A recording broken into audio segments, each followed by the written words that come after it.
تو جاہلیت میں یہ کرتے تھے کہ اگر اونٹنی حاملہ ہے تو حمل کو خریدتے اور پوری اونٹنی کو لے جاتے، اور جب بچہ پیدا ہو جاتا تو مشتری جو ہے بچہ رکھ لیتا اور اونٹنی جو ہے یہ بائع کے یہاں واپس کر دیتا۔ اور اگر حمل کی بیع کرتے تو حاملہ اونٹنی کو لے جاتے، پھر پالتے رہتے، پھر اس سے جو مادہ بچہ پیدا ہوتا، پھر جب کبھی وہ حاملہ ہوتی پھر اس سے جو حمل ہوتا اس کو رکھ لیتے اور اس اونٹنی کو بائع کو واپس کر دیتے تھے۔ تو حضور اقدس صلی اللہ علیہ وسلم نے اس سے منع فرمایا۔ تو نہ حمل کی بیع جائز ہے اور نہ نتاج کے لیے حمل کی نبی صلی اللہ علیہ وسلم نے نہیں نبی ان بیع الحبل و حبل الحبلہ،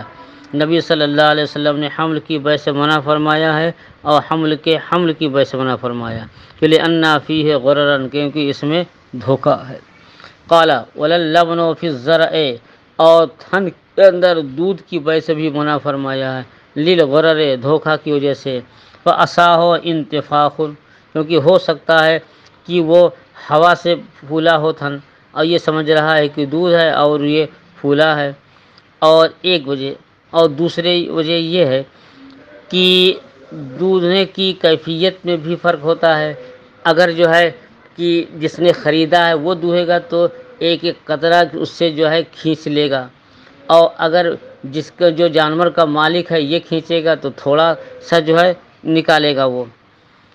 اور لأنہ ينازع، تو اب نزاع ہو جائے گا، ولأنہ ينازع فی کیفیت الحلب، اور دودھ جو ہے دونے کی کیفیت میں بھی نزاع ہو سکتا ہے کہ وہ کہے گا نہیں اتنا نہ نوچ لو کہ اب اس کے لر میں جو ہے ایک قطرہ نہ باقی بچے، اور تو اب وہ کہے گا بھائی ہم نے خریدا تو ہم پورا ایک ایک قطرہ نکالیں گے اس سے۔ اور ربما ازداد، اور کبھی تیسری وجہ، کبھی دودھ دوہنے میں جو ہے وہ اضافہ ہوتا ہے، اترتا بھی رہتا ہے،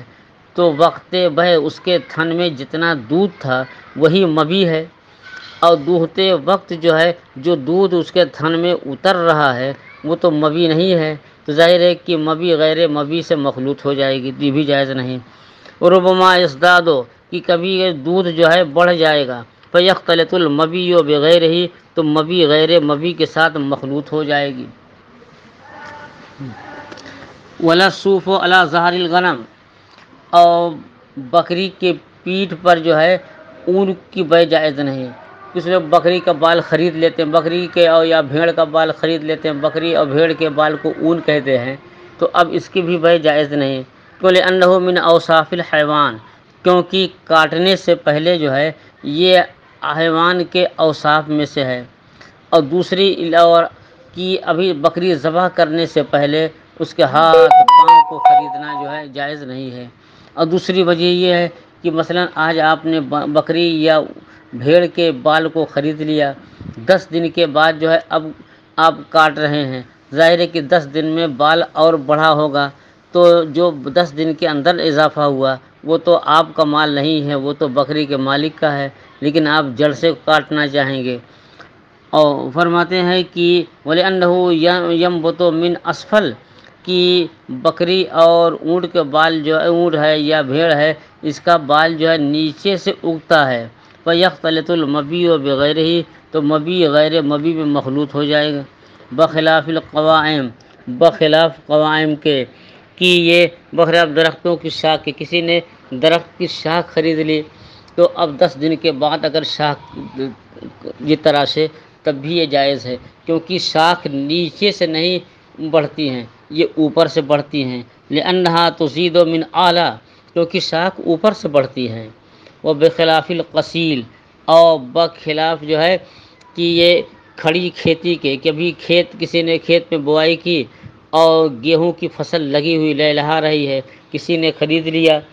اور تو اب اس کی بیع بھی جائز نہیں ہے، کیونکہ وہ نیچے سے جو ہے وہ بڑھتے ہیں۔ اب اگر جو ہے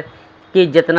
جتنی بیع کے وقت اس کی جو پوزیشن تھی اسی کی بیع صحیح ہوئی، 1 ہفتہ 10 دن کے بعد وہ اس کا پودا اور بڑھ گیا تو مبی غیر مبی میں کیا ہے مخلوط ہو گئی، برخلاف جو ہے کہ کھڑی کھیتی کے، لأنه يمكن قلعه، کیونکہ اس کا کاٹنا ممکن تھا اسی وقت، والقطع فی الصوف متعین،